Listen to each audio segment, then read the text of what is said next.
Alex Polizzi, second Bellator fight. We get a little more comfortable coming into this one. You know, now that you've established yourself and you're kind of used to it a little bit more.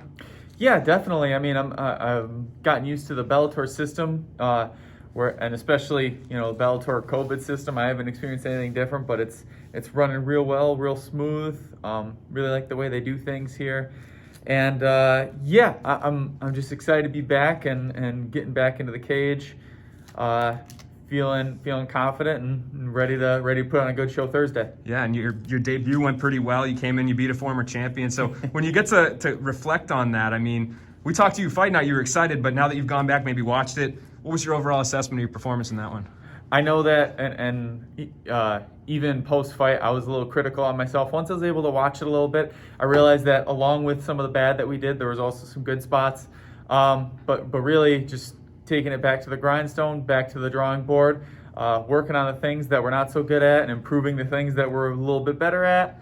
And I try not to harp too much on previous fights, but we're happy with that previous W and looking to improve and just hopefully get another one. Yeah, and I was going to actually, say that what you just said about harping on the win. You got to focus forward. He was actually released after that fight. So does that kind of go to show you like how cutthroat things are and you can't really focus on the past? You got to look forward?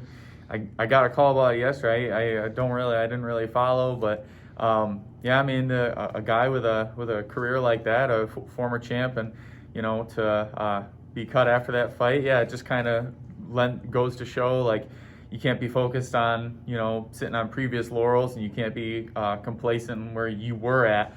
You got to keep pushing forward, and that's what we're hoping to do at my camp. So we're just looking to keep improving, keep putting on better shows and harder fights, and just looking to keep doing the Bellator thing. Yeah, absolutely, man. You're going to take one step further to that on Thursday, and you and your opponent, I don't know if you guys have ever met or had anything to do with each other, but you kind of have a little bit of history unofficially here because you both held the LFA titles.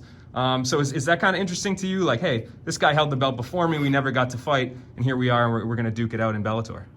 I've said in previous interviews, I try not to look too much into the opponent. I'm focused on what I'm doing.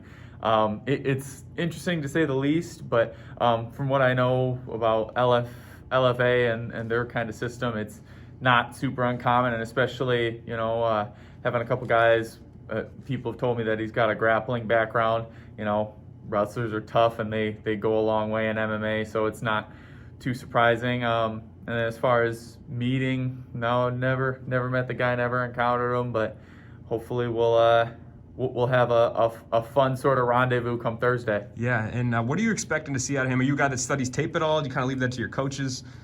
Leave that to the coaches. They're really good at doing what they do, which is breaking down the film, looking at the techniques, making sure that I'm working on what I need to work on in order to succeed in the fight.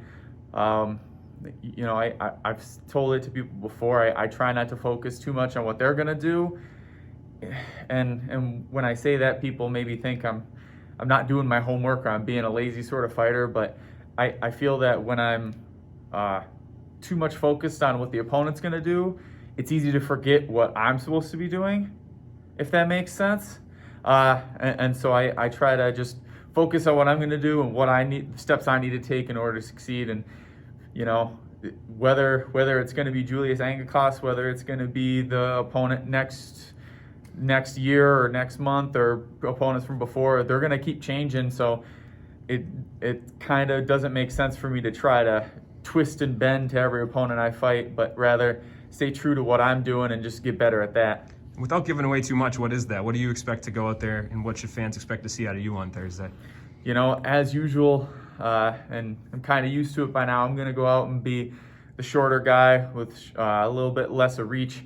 We're looking to use that kind of my advantage, get inside, stay inside, drag him around, make sure that we're staying in grappling, make sure that we're not getting too far away, because it doesn't do me any good to be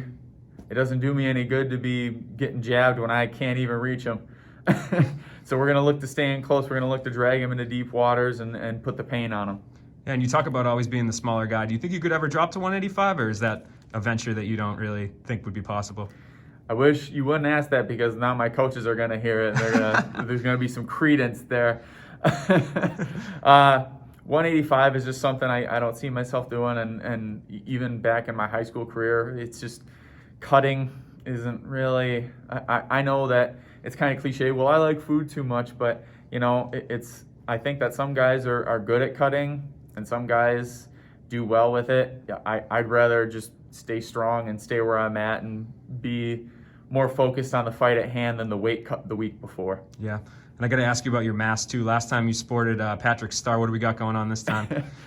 This is Baron Redhart from a popular podcast I like to listen to called the Glass Cannon podcast. They now you got my nerdy stuff exposed, but they play Pathfinder, and I get a good deal of joy listening to it. Yeah. So do you just have like a spread of masks at home that are all different things? Is that kind of yeah? You got to change things up, and of course, in this time, we're everyone's kind of has the mask, getting used to it, but it's I really think that if there's anything that we could gain from this time of COVID, it's that we got a cool new accessory.